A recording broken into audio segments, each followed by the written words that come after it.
handout that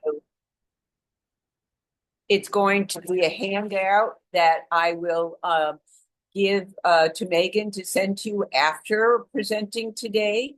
That's going to have activities for early stage. And I'm going to also include managing challenging behaviors.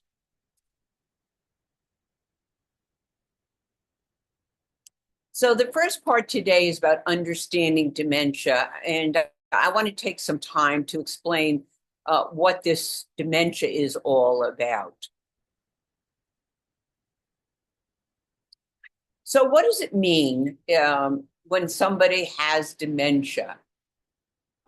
First of all, is the fact dementia is not a disease. Alzheimer's is a disease, Alzheimer's disease, and people often confuse dementia and Alzheimer's because the biggest percentage of people who have dementia, which is a term, have Alzheimer's. So I'm okay living with, is it dementia, is it Alzheimer's?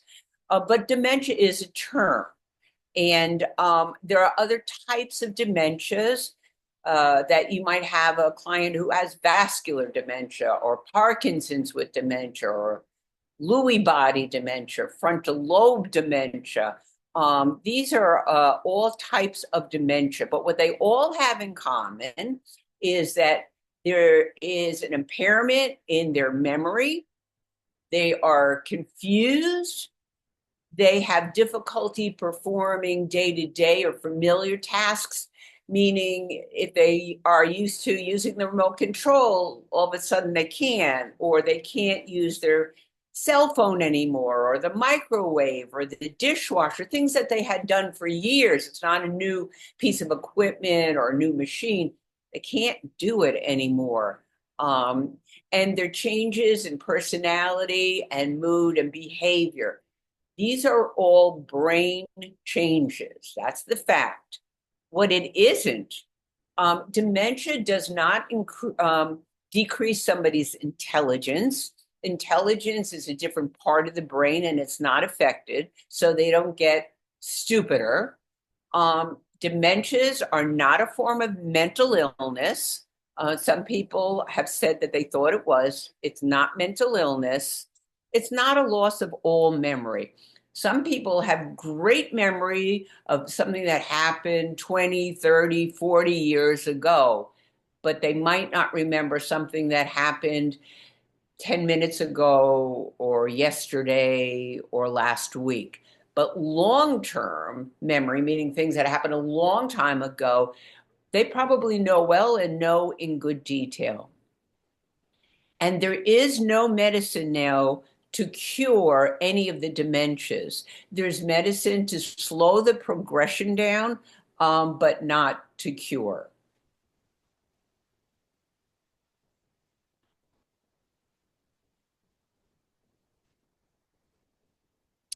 So here's the picture. If you did like a cross section of the brain, in fact, is a muscle. It's where we think and we feel. Everything is up there in our brain.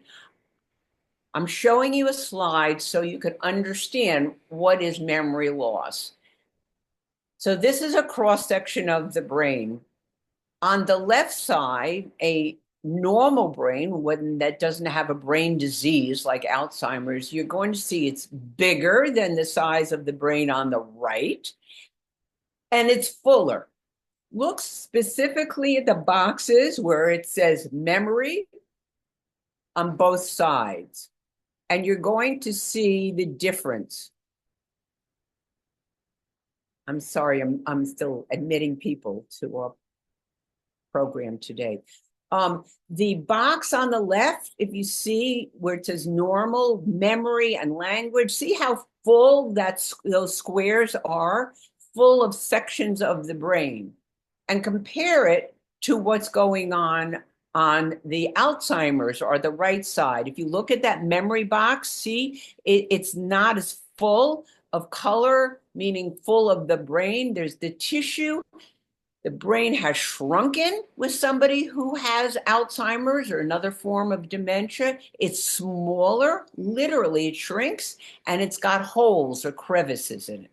So, what does this mean? When we have memory, first of all, how do we remember? We have five senses.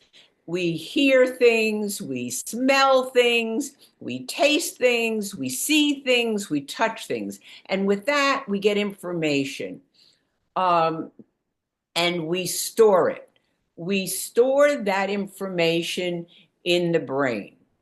And when we store it, we can then remember it. So here's an example. I said to myself, boy, better put my watch down so I'm not going to talk more than an hour. So I took off my watch, put it on my desk, and now I know it's there. That information is stored in my brain. Somebody with Alzheimer's would put their watch down, but not have that area in that section of memory to remember what that means. They'll see the watch and maybe just put the watch away, but not make the connection because the information of physically putting it down and seeing it got stored in my brain. That does not occur using that example of somebody who has Alzheimer's or a form of dementia. I'm going to skip ahead some slides because of time. So common symptoms of dementia are following. As I said, remember that area of the brain? They don't have the ability to remember new information. They just don't. They don't. So it's not going to happen. You're going to tell them something and they don't remember it. There was another part of the slide that was about language. And remember, it wasn't as full. So also, they're forgetting words. And often they'll say, rather than, for instance, where's the remote control? They'll forget the word remote control as an example, and they'll go, "Where's that thing? You know that thing?" And maybe they'll do this or that thing for the TV or where's that thing that I make telephone call? They don't remember cell phone.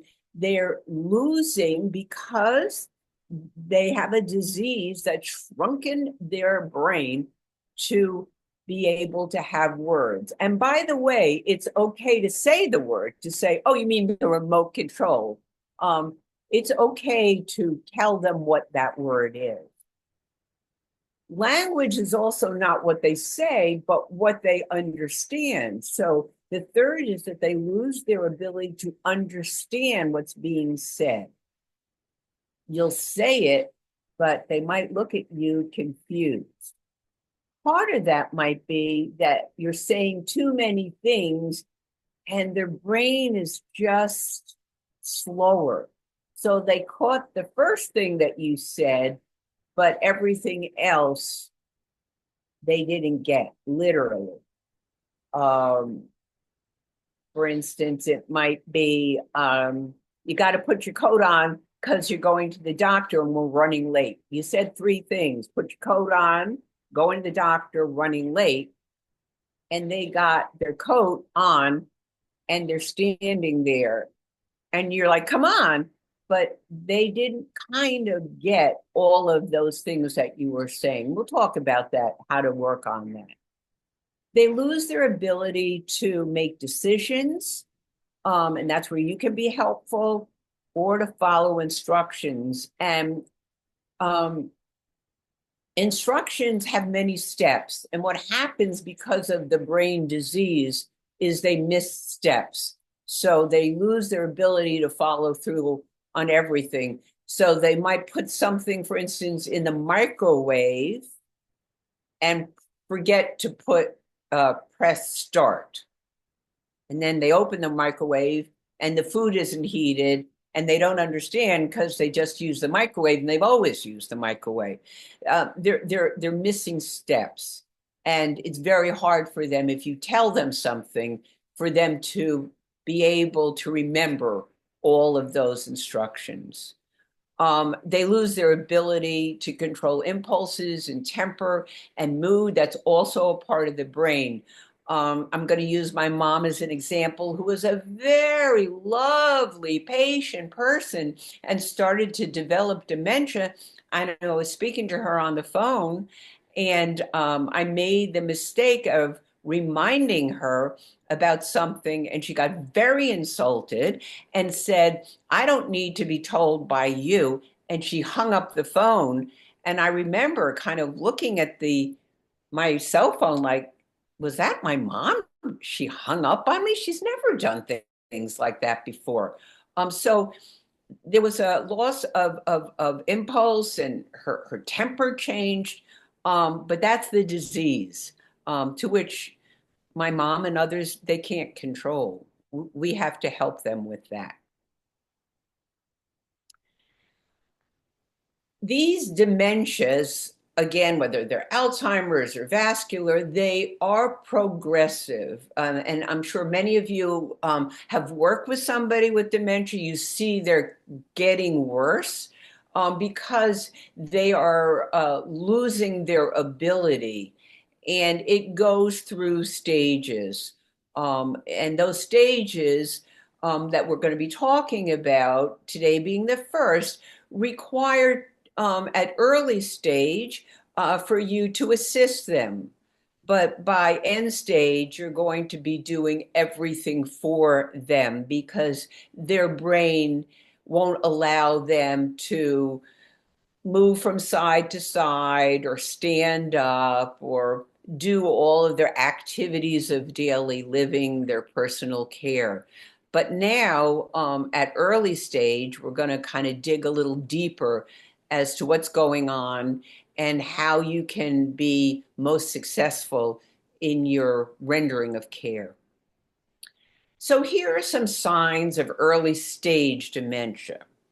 At early stage, that person forgets how to plan and can't recall names of new people, not people they've met before, but anybody new. That name is going to go literally in one ear and out the other. They're not going to remember the names of new people or new places, a new doctor, a new place that you've gone, maybe to shop for groceries together. New information, we know now, it's not getting stored.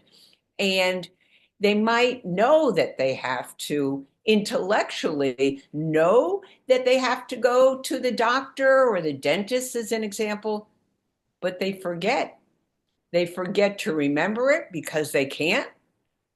Or if they put it down somewhere, like a calendar or a date book, they forget to even check that because, as I mentioned, they can do the steps, but there's no place literally in their brain to store the plan, so they're not going to remember it. They misplace things. They put things where they shouldn't put things, their glasses, their keys, their checkbook, their jewelry, and they think they're going to remember where they put it, and they don't remember. And this is tricky. If you haven't done this, I've had this with my own mom because she was so organized before she started to develop dementia. She would accuse me of putting it somewhere, or maybe I took it, because she never saw herself. She was never like that. So she can't believe, and she would never accept that she misplaced things.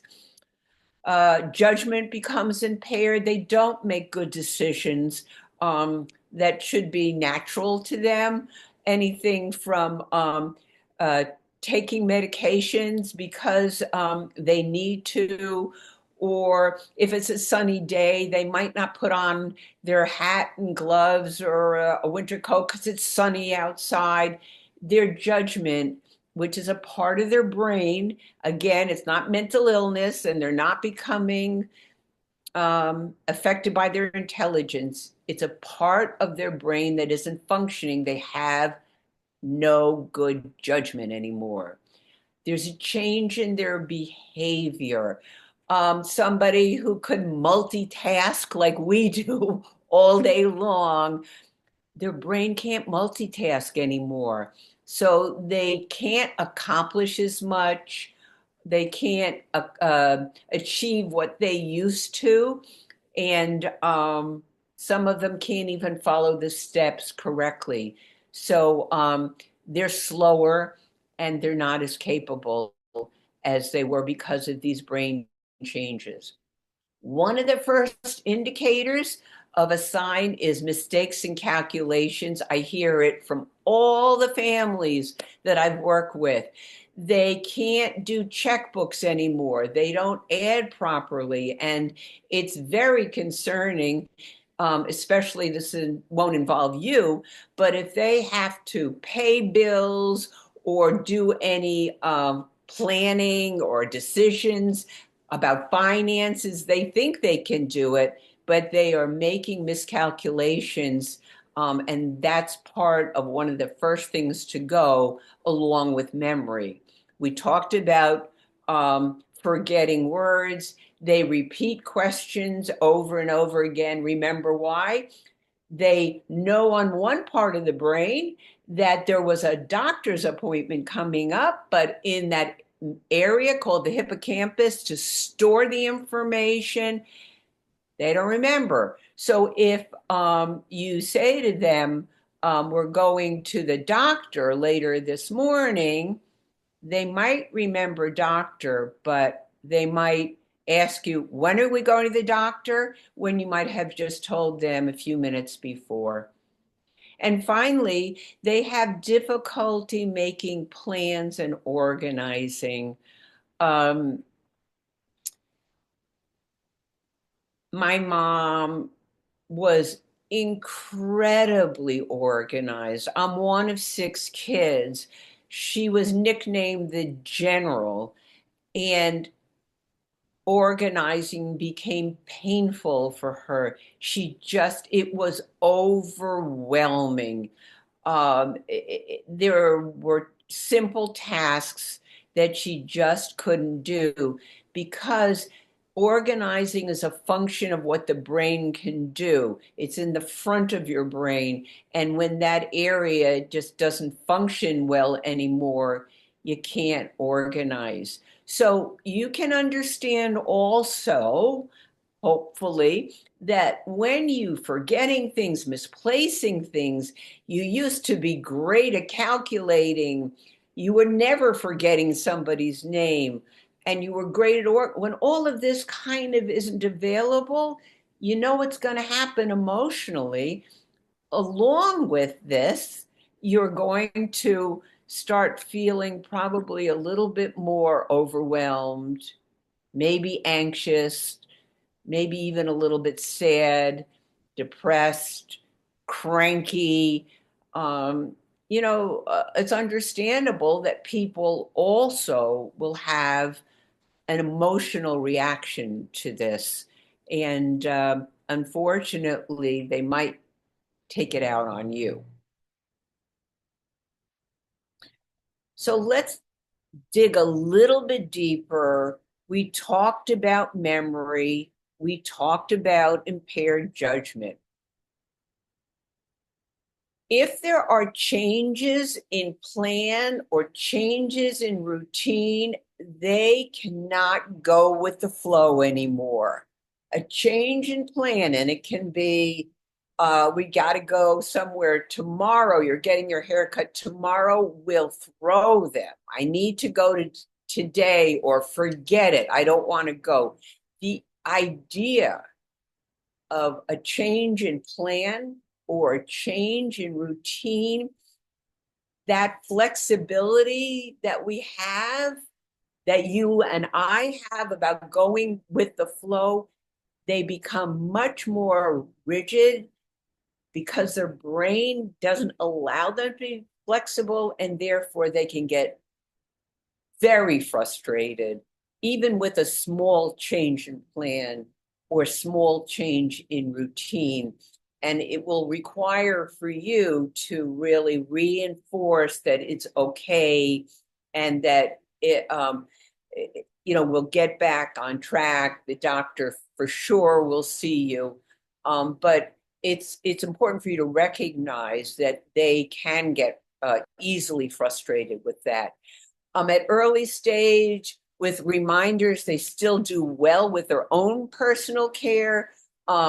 Whether that's showering, washing their hair, brushing their teeth. They're usually pretty good dressing themselves um, at early stage. They're easy to point out errors in other people, but honestly, they will not notice any change in their own behavior. They don't. And that's not because they're in denial. Unfortunately, that part of their brain doesn't allow them to see the change in error. It absolutely doesn't. It's not as if they're in denial or they honestly don't have the ability to notice that change. And if there is a change, they're going to say somebody else did it. And they can't take ownership of it. And you can't expect them to. I mentioned before the previous slide that understandably at early stage, they know something has changed in some way. Appointments are changing or they're forgetting, misplacing. Their life has changed. And for some people, they don't remember why, but they know things are happening. And so it's not unusual that that person starts to become anxious, like my mom, where she wasn't before, or they could become more depressed and feel like, you know what, I don't want to take anything more on. I don't want to go out. I don't want to socialize. And they become more isolated. And it's those times where maybe that's when uh, um, your agency gets a phone call from a family because they're seeing changes and they want somebody to come in. Although, again, that person might not see that they've changed and need help, but those around them have seen changes in them. The repeated questions we talked about, losing items. Now, some people put things away because they think they're remembering it, but then again, they're losing things. They don't remember where they put, not that they misplace them, but they literally don't remember. So things get lost. They don't remember because they can't retrace their steps, where they left that book, where they left their hat, where they left their pocketbook. They might not have it, but what happens with the dementias is they can't retrace their steps. I lose things. I'm forever searching for my cell phone, but have the ability to retrace my steps. Did I leave it on my desk? Did I leave it in the kitchen? Did I leave it on the shelf in my bathroom? I can retrace. That's something somebody with a dementia can't do. They can't retrace their steps. The difficulty planning on organizing from somebody who was not very organized or didn't plan. Many people don't see a change in that. But if somebody had been really great at planning and organizing, again, using my mother, I was one of six kids. She was amazing at planning all the meals and the food shopping and the setting of the table for all of us. She was amazingly organized. That was one of the triggers where we all noticed she is overwhelmed and in fact, suggesting that it's not a good day for you to come over. She never said anything like that before. And the final one is if they're driving, they can get lost at early stage, or if they are driving, they can get significantly delayed because they are getting lost. They might get back home, but they could be delayed. And of course, maybe out of pride, they're not going to share that, or maybe they don't remember how long it was or why they were delayed. And they might not be a good reporter of what was going on. So here we are. And I'm a victim of this, where that same question repeated over and over again. Our reaction is to say, didn't they hear what I just said? Um, and we saw the slide. It's not a hearing problem. It's a retention of information. And honestly, they can't control that. So even if you told them 5 minutes ago, 10 minutes ago, and remember, they're asking because they want to know. So we kind of have to be an actor or an actress and make believe when they're asking us not to go to, I told you so, but to say it as if it was the first time that they asked you that question. Um, say it with grace, say it with patience, get that annoyingness out of that conversation because it's not their fault and they can't control it, and honor the fact that they've always been in control of their life and they just want to be knowing what's going on. So anybody who's dealt with people with dementia, this is a tough one. It's like that chalkboard feeling. They'll ask you at early stage over and over again the same question. Sometimes you can ask the family to buy a whiteboard. And if it's something like a doctor's appointment, you can just say, go to the whiteboard or go to the calendar. Um, so if there are things that are standard, like what day is it, you can ask the family to go on Amazon and buy a clock, a big, clock that will tell you the day. But those aren't always the questions that they ask over and over again. When am I going to the doctor? Or if they're hungry and they feel it physically, they'll say, when are we having lunch? And if you say in a half hour, 5 minutes later, they're going to go, when am I having lunch? Because they don't remember. They heard it. They didn't remember it, but their stomach is grumbling. So you got to just like, oh, yeah, half hour or yeah, 20 minutes, as if they never asked you that question. Really important advice for early stage.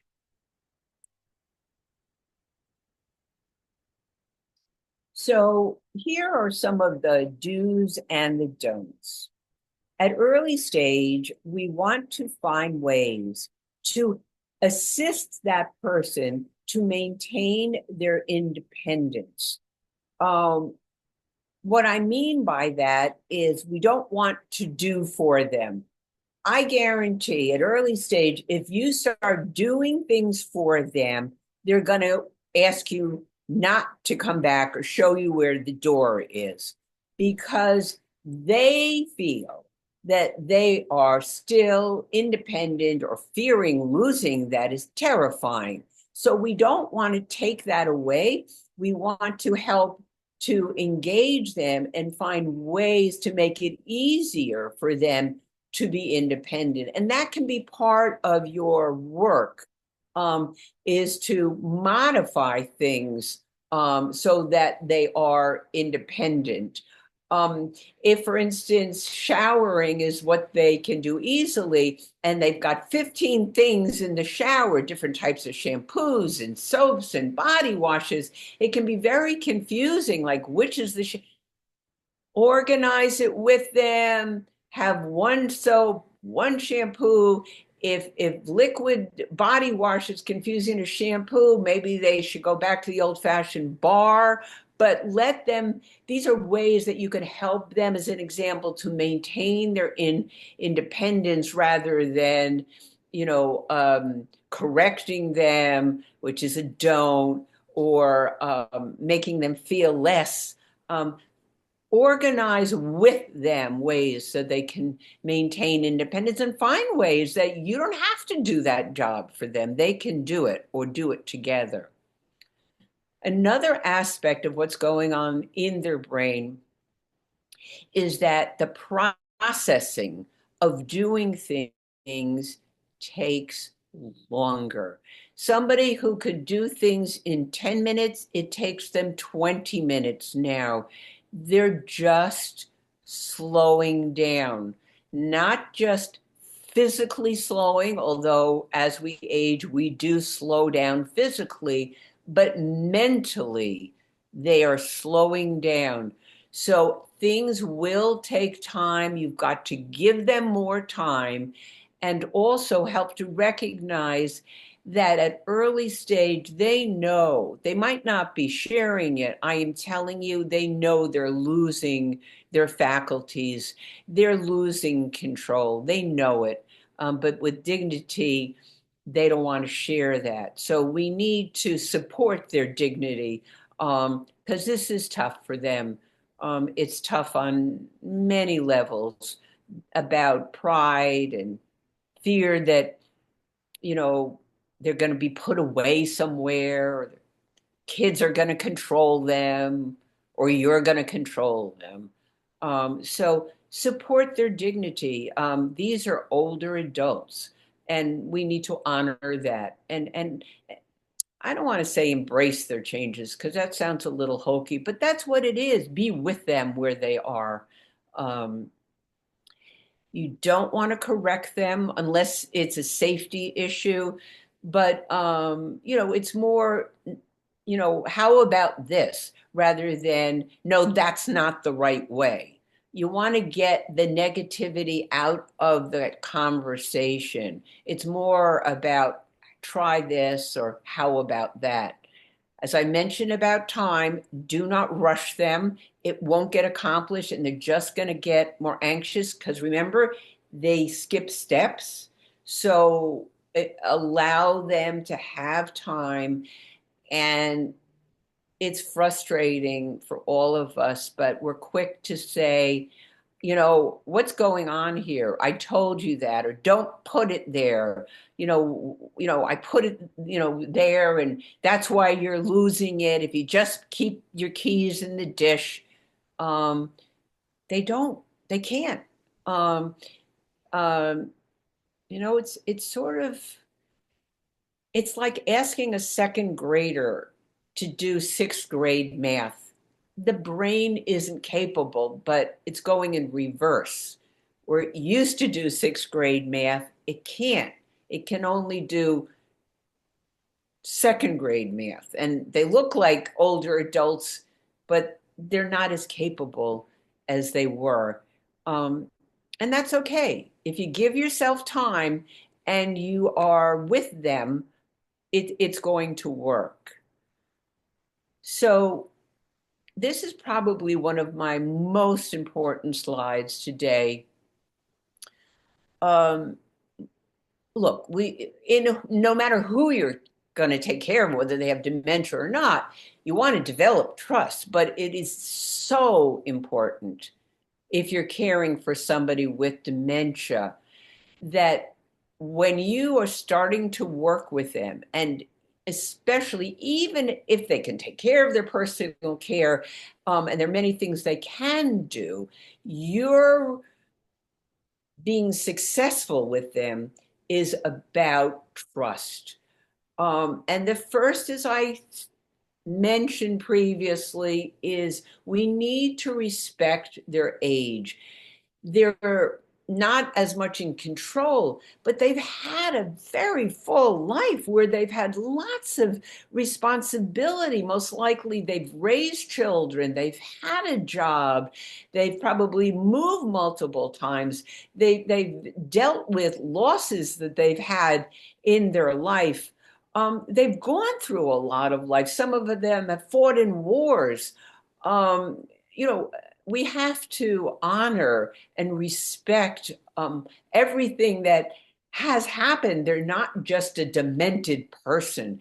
So we need to um, recognize that and learn about their life experiences. Don't look at them as a person just with a brain change or an illness. They're much larger than that, and they've had many more life experiences. So get to know that. Get to know about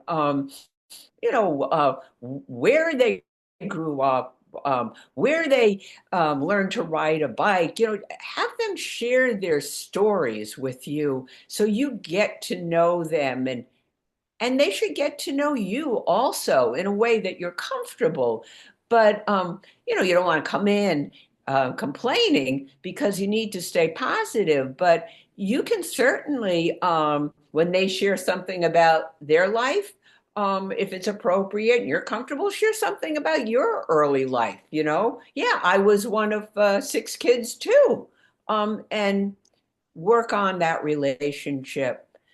As I mentioned, you need to have an abundance of patience with somebody with dementia. Everything's going to take much more time. Um, and I think you probably know that already. You can't rush through this. You might have tasks that you want to accomplish, but if you don't accomplish it in a reasonable time frame, it's not because you're not able or that you don't want to do it. It's not your fault. You're doing it at the time frame in working together with that person with dementia. As I told you, they're going from the fast lane in their life to the slow lane, and you need to join them in the slow lane. Because if you want to just get that task done, it's not going to work. And they're going to feel that they can't trust you because you are not literally joining them on the same wavelength. You want to engage them and not manage them. Um, I have a story to tell about that, which I hope I have time for, but it's all about engagement and not taking over and managing them. You are being paid to care for them, but you're being paid to engage them. You're not being paid to manage somebody. And it's a different mindset that you need to have about your job and doing your job well. Um, Doing your job well is engaging them well, especially early stage. My mom's in late stage.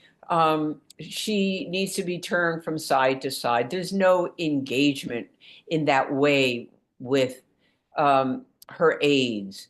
Um, but she trusts her aides because she's been with the same aides for 9 years now. And she's never felt like they've managed her. So even now that she has such little capacity, she doesn't resist their care. When they turn her, she doesn't tense up because she's had years of trusting her aides, and she truly does. And I see it. I see it. In developing trust, it's important to create a daily routine. As much as you can to develop structure and routine, you got to be flexible, but routine is helpful because their brain can't create routine anymore. But if you create the same time of day that they shower, and the same sequence if they bathe first and then have breakfast and then you go out for a walk, or maybe you do chair exercise. As much as you can have a daily routine will be so comforting. And when somebody feels comforted and they know you're part of it, they will trust you even more. And you got to go with the flow. If they're not up for it and it's not critical, let it go and do it another time. Um, unless it's safety, if they're not willing to shower today, okay, we'll shower tomorrow. If they need to take medication, maybe they don't need to take it before their meal. Maybe they can take it, during or after the meal. You'll know areas that you can be more flexible. And it's important to also convey that, you're not a taskmaster. You're a companion, you're a buddy, you're a friend. And that's how you want to enlist that trust. Um, I was talking to Megan, and she and I agreed, and it came from her, and some of the issues where you're going to be dealing with resistance, and I want to spend a little time with that.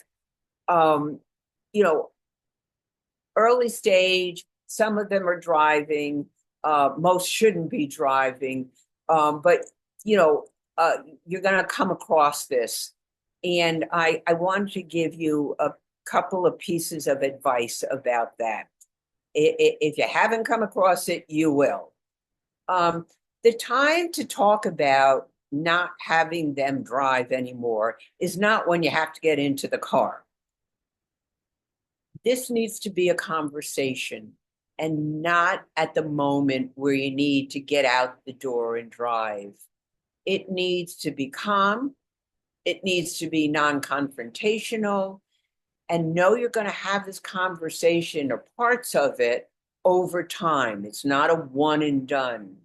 So my advice to you is to choose the right moment and talk. And use yourself, use the I. Um, I want to talk to you about driving because I'm worried. Can we talk about it now? Or would you like to talk about it another time? That's dignity. Now, they might say, no, I don't want to talk about it now. And you can say, okay, but I do want to bring it up. Should we talk this afternoon or tomorrow?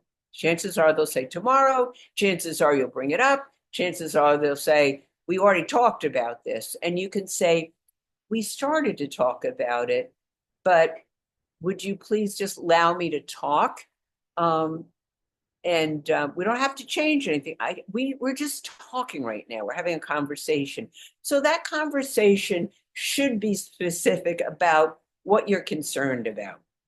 Give as immediate a situation, like maybe there was a little ding or dent in the car, or maybe while you're on the driving, there was a lot of honking. Maybe something happened, but there's a reason why they shouldn't be driving. Give an example or two. That's enough. And don't say 3 weeks ago, because they won't possibly remember that. Um, you want to talk to them about how you're concerned about safety, their safety, and others, and that reinforce they've always been a responsible person. And then stop. You need to listen to their resistance, empathize with their feelings. It's very emotional to give up driving. Um, and it certainly symbolizes a change in their independence. It's very hard to give up the keys. You want to talk about the fact, though, that it's not that you're going to give up independence. It's that you're going to still get places, and the most important part is maintaining being active connected to life, bring up things that are important to them. You're still going to go to the hairdresser. You're still going to go to church. It's how you're getting there. And you've gone through changes in your life before. Um, this is a new one, and maybe you don't want it, and I totally get it. Um, but it's needed. Now, again, you might have part of that conversation, you might have all of it. I can guarantee you're going to have this more than once. Um, it's about the emotional support that you're giving them with solutions. If you hit a wall, you need to tell people in the agency, look, I gave it my best shot. We talked more than once. I did it in a non-confrontational way. Then it's out of your hands, which is fine. Let the families know then that what you did with your best intentions, but there are other ways. Their doctor, the DMV can be contacted. Maybe the families need to have their driving evaluated. I'd like to start with a conversation, but I want you to know that if you can't accomplish it, there are other ways, including, many families restrict access to the vehicle or they disable the vehicle. So if it's not comfortable and you don't feel comfortable, give it your best shot, but know that there's other ways to stop them from driving. So how about that? I don't need help. Um, I know of aides that I've worked with, they can't even get through the front door. I don't need you. And what are you doing here? And my kids want you here, but I don't need help. This is not new. So here is a guide, which again has to do with how to resolve and what the approach is. It's really important that you understand why this gets their back up. Is it they don't need help because their pride is being attacked by your being there, and they never saw themselves as needing help? Um, is it fear that they're losing independence? Is it fear that they're going to be not allowed to do what they like to do? It's really important to um, determine um, why they are being resistant, because you need to reassure them that you're there to make things easier. You are not taking away their independence. You're just there to assist. Um, and if they then say to you, well, I don't need any assistance, which they probably will, you need to start very, very small with a minor form of assistance, such as partial help to do a task, um, or maybe would you mind if I just threw a load of laundry in? I mean, something which, they don't want to get to, but needs to be done, where you're not really taking their independence away. You got to kind of go in with baby steps on this to deal with their resistance. Um, and it's going to take time. Change often takes time. And gentle encouragement is what's really needed. Sometimes rather than again doing for them, it's really, can you show me? Can you show me? Do you separate the darks from the lights? Can you show me um, how you like your eggs? Do you like them soft? Do you like them hard? Can you show me how you like your coffee made? All of these, can you show me? Or can you teach me? Um, will help. Um, you know, it might be, as I said before, rather than seeing them lose their independence, that what you might do in the process of maybe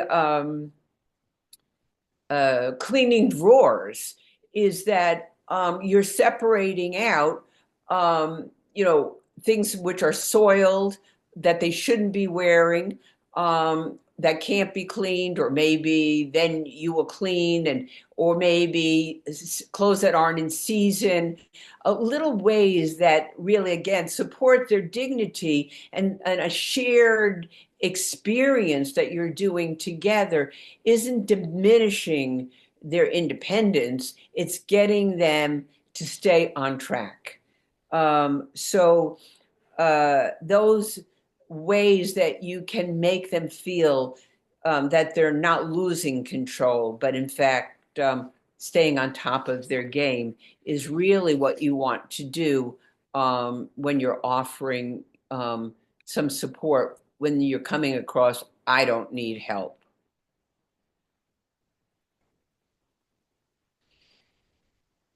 So, in early stage, it's so important that you work with the person and not do for the person.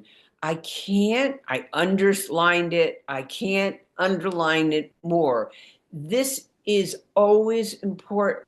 Please remember that you want to engage and never manage. Managing hits that button on them, and nobody likes to be managed.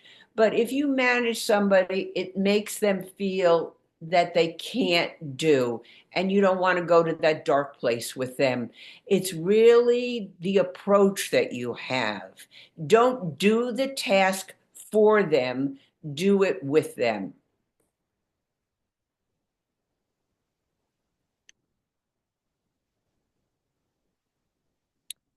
So rather than making the meal, you want to prepare it together to whatever degree they can do.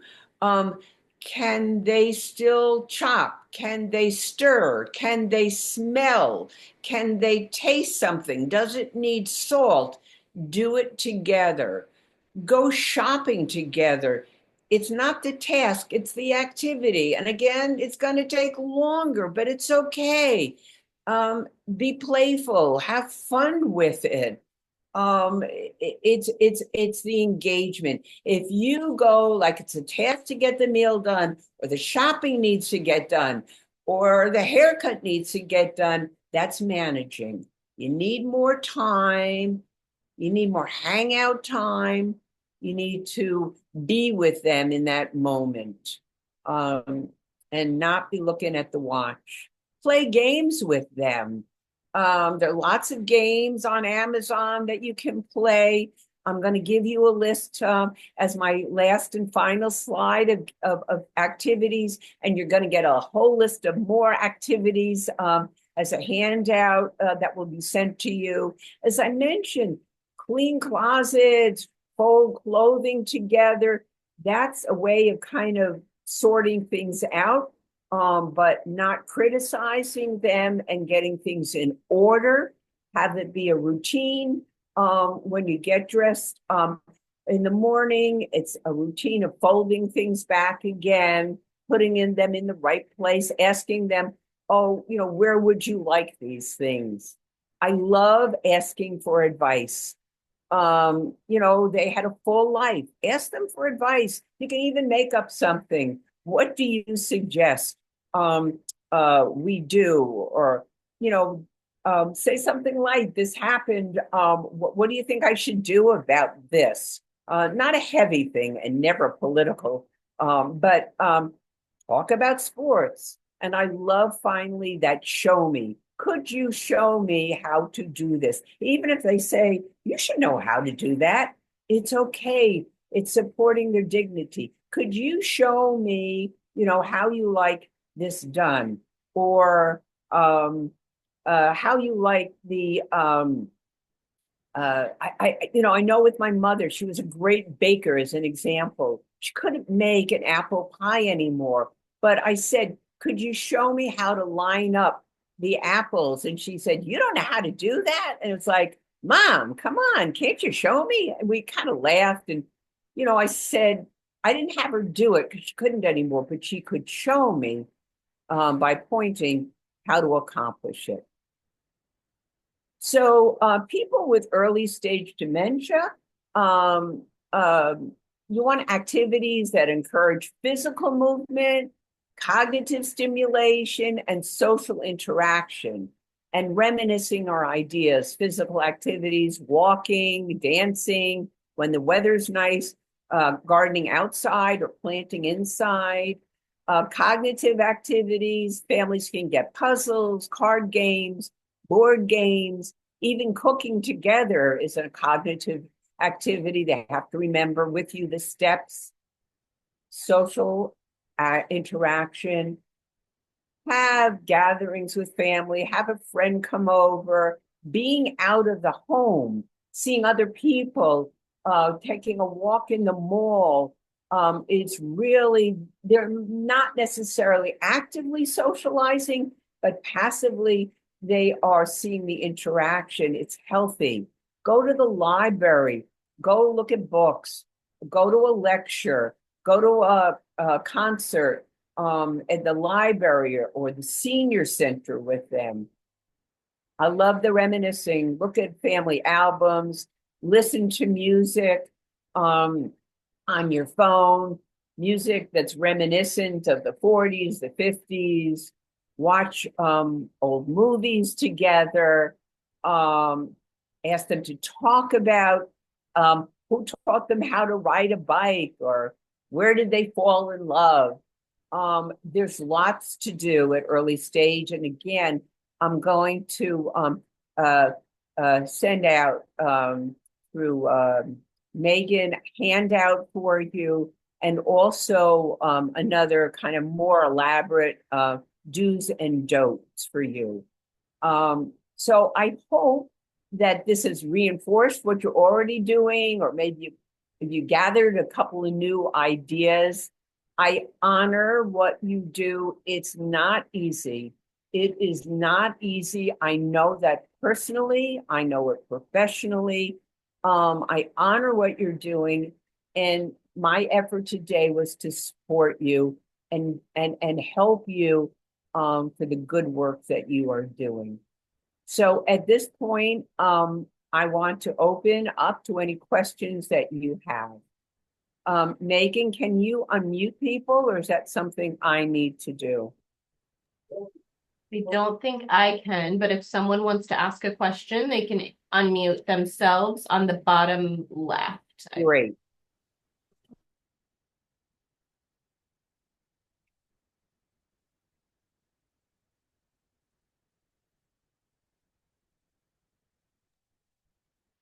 I'll also point out that I was able to record it.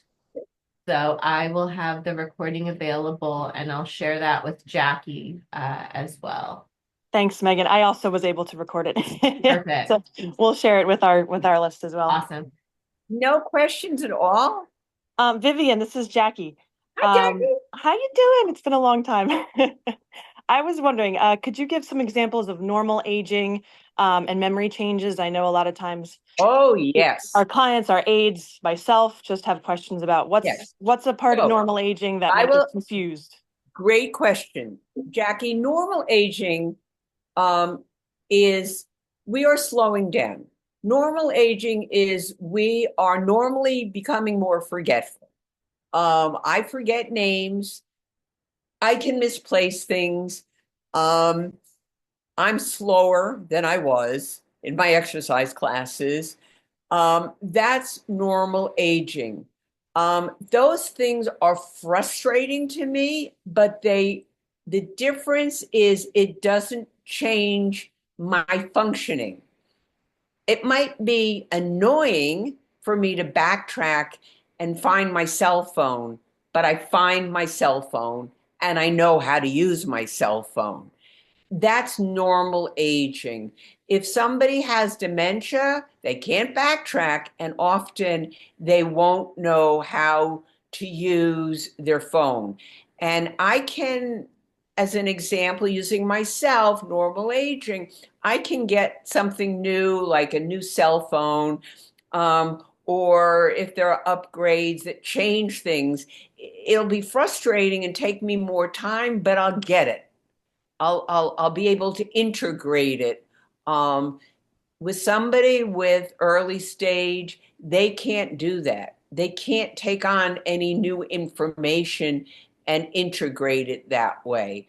Um, I make lists for myself. If I go to the doctor, I will make a list ahead of time so that I'm not relying on my memory. But I know to make a list and I know to look at the list. Somebody early stage dementia, they won't know how to make an accurate and full list and know necessarily to bring it up. I mean, that's at one example, but there are more examples like that. Does that clarify for you, Jackie? Yeah, that's perfect. Thank you. It's a change in functioning.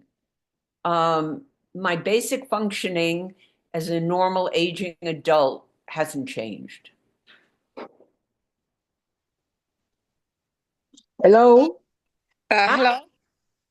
Yeah, my name is Esther. hi, Esther. Yeah, how are you? Okay, what's your question? I have a question. You said that dementia is not memory loss, it's not a disease. Uh, Dementia is Esther. Dementia is a term. yeah, The that's di- what. it's Can a you please? term. It's a term. Let's go back again. Um, Dementia, when somebody has a dementia, they have issues with memory and cognition and performing their day-to-day tasks. But it's not a disease. The disease is Alzheimer's. Am I being clear now, or should I help more?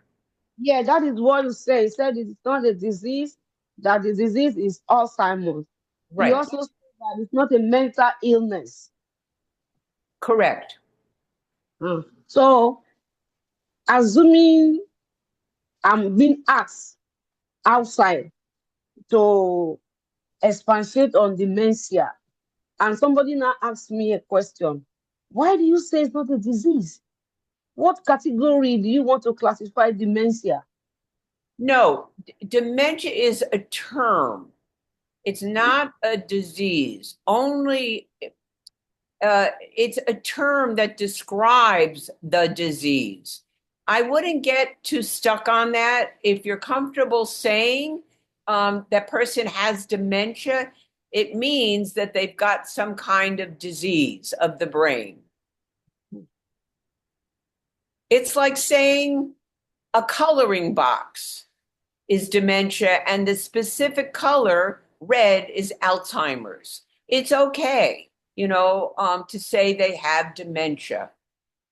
If somebody has dementia, they know it means that they have problems with their memory, they're more confused, etc. Does that make sense to you now? Yes. Okay. Did you have a second question? Can you expatiate on the do's and don'ts on dementia, please? What specifically do you want me to tell you about the do's and don'ts? Like an aide, you told us, you said that when you are caring for a dementia person, you have to take your time. Yes. Yeah, because whatever they are doing in 10 minutes, they can do it for 30 minutes. So you have to take your time. So what are the do's, what we should not do and what we should do when we get to I'm the home? I'm saying that you need to take more time. Don't just feel that you have to rush through it because you need to get it done. Their brain doesn't allow them to rush. They can't rush anymore. I can rush, you can rush, they can't rush. Thank you. You're going to get a full list of what you should and should not do, more than this screen. It's going to be sent to you. Okay.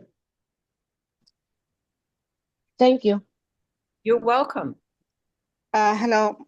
Can Hi. I? Hi. My name is Salima. Thank you so much for your all information that you give it to us. It's very important.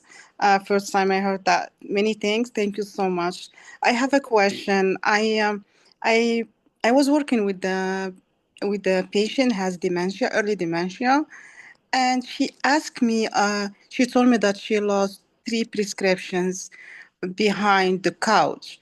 So she told me, to move the couch and check. I did first time. She asked me second time. I did it. She asked me third time. I did. Then I gave up. So because the couch is very heavy to remove it, I clean under it. I mop, and she told me no. There is, you have to look for it. So my question, how to deal with this situation? Again, that's like repeating because she doesn't remember. In her mind, it's stuck that those prescriptions are there, right? Yeah. Um, First of all, you want to say, "Oh, I'm sorry that you can't find your prescriptions," Okay. right? Chances are they're probably never existed or they're somewhere else, right? Yes, correct. All right. If I were in your shoes, I would get those prescriptions. I would ask the family and say, she's really stuck on these prescriptions. Could you ask the doctor to send copies of these prescriptions again? Yeah. Right? You got Mm-hmm. to get that. You could try with your phone to take a picture. When you pull the couch out, take a Mm-hmm. picture and work with her. And then rather than her asking you again, you take the Okay. lead and say, you know what? I wanted to show you a picture as a reminder that those prescriptions are not behind the couch. Yeah, as a So proof. you can control that conversation. And Okay.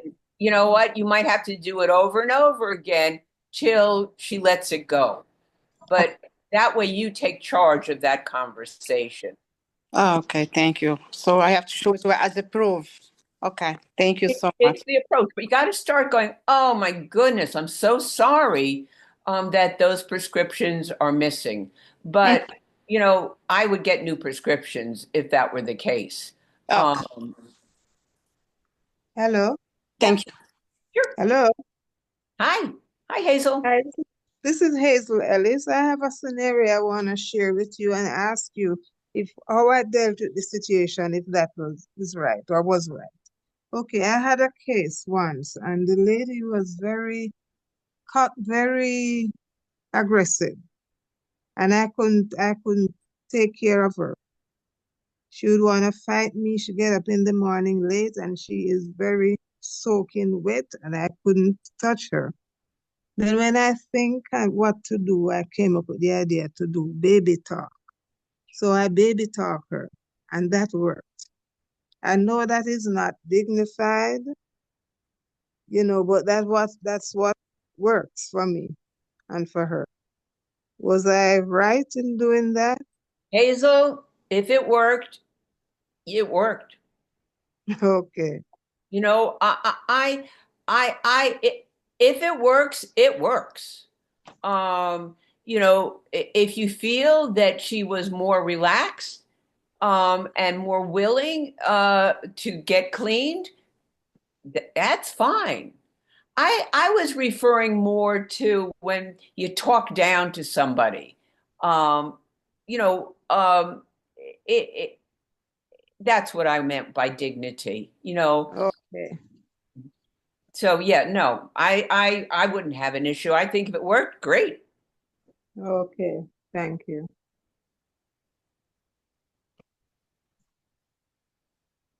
These are good questions. Vivian, thank you so much for your time and your extra time. I know we've gone a bit over now, so I think that if anyone has any additional questions, you can just reach out to me or reach out to Jackie. Maybe next time we could actually even leave a few more minutes for questions because there's definitely some good conversations to be had here. So thank you. Thank you. Thank you so much. We do have the handouts. Jackie and I will distribute them with our respective aides. We really appreciate your time and we look forward to the next training. Yes, thank you. Thanks, everybody. And again, thanks for all that you're doing. You're a gift. Thanks, Vivian. Okay.